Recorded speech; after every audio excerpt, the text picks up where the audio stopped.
Meu nome é Renan Teodoro de Oliveira, sou pesquisador associado aqui ao NEV USP. Sou graduado em Ciências Sociais pela USP e acabei de defender o mestrado em Sociologia também pela Universidade de São Paulo. O título da minha dissertação de mestrado foi Banalidades e Brigas de Bar, Estudo de Conflitos Interpessoais em São Paulo. A cidade de São Paulo registrou, durante os anos 90, os maiores índices de morte por homicídio já registrados na história do país. Mais recentemente, os estudos do Conselho Nacional do Ministério Público apontam que pelo menos metade desses homicídios são causados porque eles chamam de motivos banais. A minha dissertação ela é fruto justamente do meu estranhamento, enquanto pesquisador, para a combinação desses dois fatores, quer dizer, como que a gente pode compreender que os homicídios, que as mortes violentas são causadas por motivo fútil. Essa foi a minha questão disparadora. Essa pesquisa surgiu enquanto eu era pesquisador aqui no NEV, em uma outra pesquisa, o estudo da impunidade penal. O material que eu utilizei para desenvolver a minha pesquisa foi originalmente coletado para essa outra pesquisa do NEV. E eram 197 autos de processo penal para homicídio tentado ou homicídio consumado, registrados na zona noroeste da cidade de São Paulo entre 1991 e 1997. Então, o meu estudo diz respeito a este período específico dos anos 90. E eu acessei os casos através desses processos penais, pela leitura dos processos penais. O meu principal desafio na dissertação foi transitar entre duas esferas de problemas distintos. Eu partia da pergunta, o que é o banal, afinal de contas? Quem define o que é banal, como se define o que é banal e em razão do que se define a banalidade dessas mortes. Essa é a primeira esfera e meu desafio foi transitar dela para o estudo dos conflitos que geraram os homicídios. Quer dizer, a literatura trata geralmente de morte por homicídio, mas toda morte envolve um conflito por trás, ou seja, uma briga, enfim. E meu desafio foi transitar entre essas duas esferas. Então, eu dediquei um capítulo da minha dissertação a compreender como que o discurso jurídico, ou seja, como o processo penal produzido a várias mãos, por juízes, por promotores, mesmo com a participação da polícia, defensores dos réus, assistentes de defesa, como desenvolvimento do processo era formulada a questão da banalidade. A questão do motivo fútil. O motivo fútil, vale explicar, ele é uma categoria jurídica que qualifica o crime de homicídio. Você encontra o homicídio simples e o homicídio qualificado. E a rigor, a qualificação do homicídio tem a função de aumentar a pena. Um crime qualificado é um crime que vai, se condenado, a pena, ele é motivo de aumento de pena.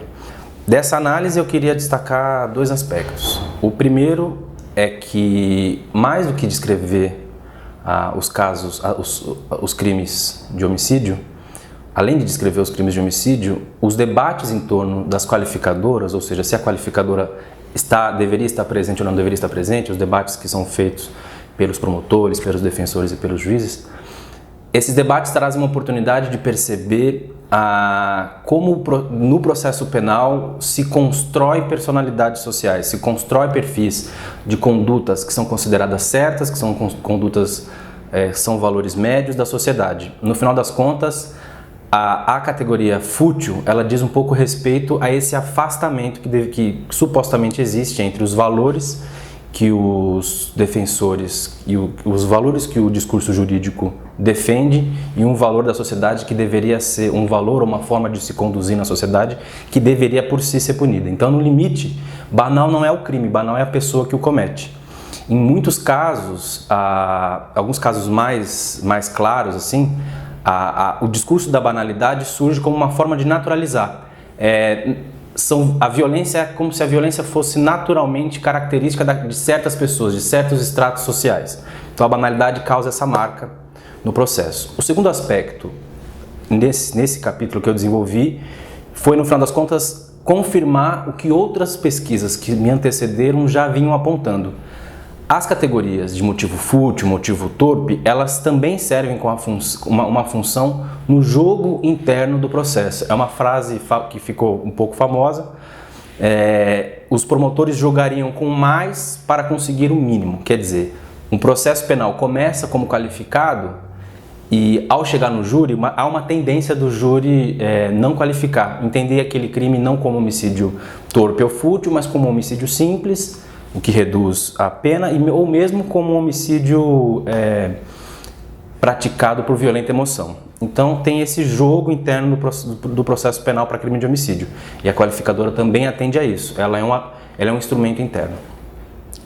Uma vez superada essa etapa na minha dissertação de entender qual era a função da banalidade, como ela aparecia, foi o momento, no meu próximo capítulo, de compreender o conflito que produzia aquela morte na sua dinâmica social, quer dizer, pelo que as pessoas que estavam envolvidas no conflito, em torno de que elas conflitavam, eram disputas, eram brigas em torno de quê e como isso se desenvolvia. Essas eram mais ou menos as perguntas gerais que eu fui ler os processos.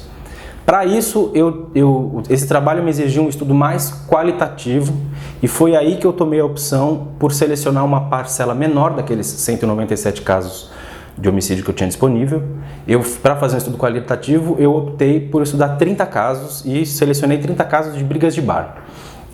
Além da questão anedótica envolvendo a briga de bar, eu achei que era importante porque com isso eu conseguiria ter como um controle no meu estudo um pouco da dimensão espacial do conflito. Não estou tratando de conflito em qualquer lugar, conflito de qualquer espécie, mas eu preferi, por motivos da pesquisa, para desenvolver a pesquisa de uma forma mais controlada, comparar casos que aconteciam numa circunstância mais ou menos parecida. E aí, enfim, lá na minha dissertação eu conto um pouco sobre o papel que o bar, os botequins e os botecos cumprem na vida social. Isso é uma coisa... Eu fui levado a estudar um pouco isso, não vou tratar disso aqui agora, mas lá na dissertação eu falo um pouco sobre isso também. Desse estudo qualitativo sobre o conflito, como o conflito se transforma em violência, são dois aspectos interpretativos que eu gostaria de destacar.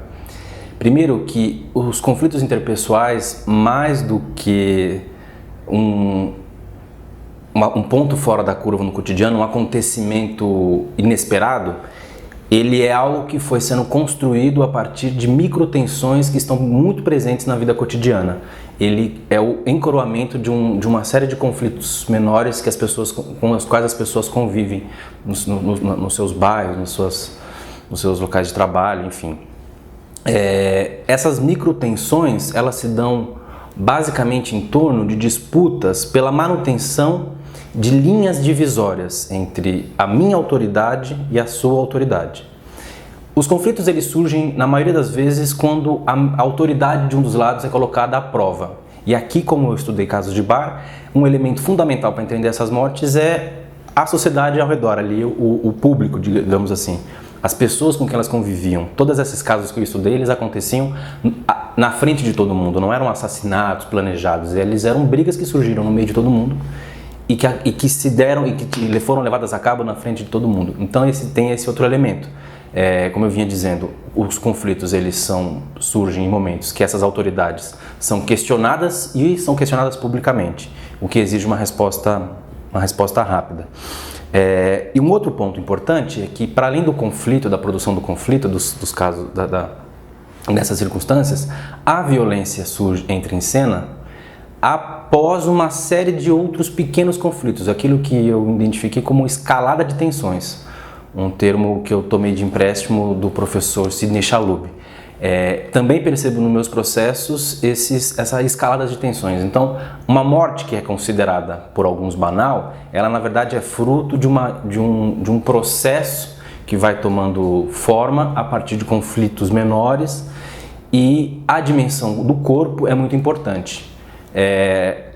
Se eu estava dizendo atrás que o conflito ele é disparador quando uma autoridade social é questionada, o toque no corpo, a invasão no corpo do outro é também um outro elemento disparador da violência. Então, um conflito ele se torna uma violência interpessoal também um pouco a partir disso.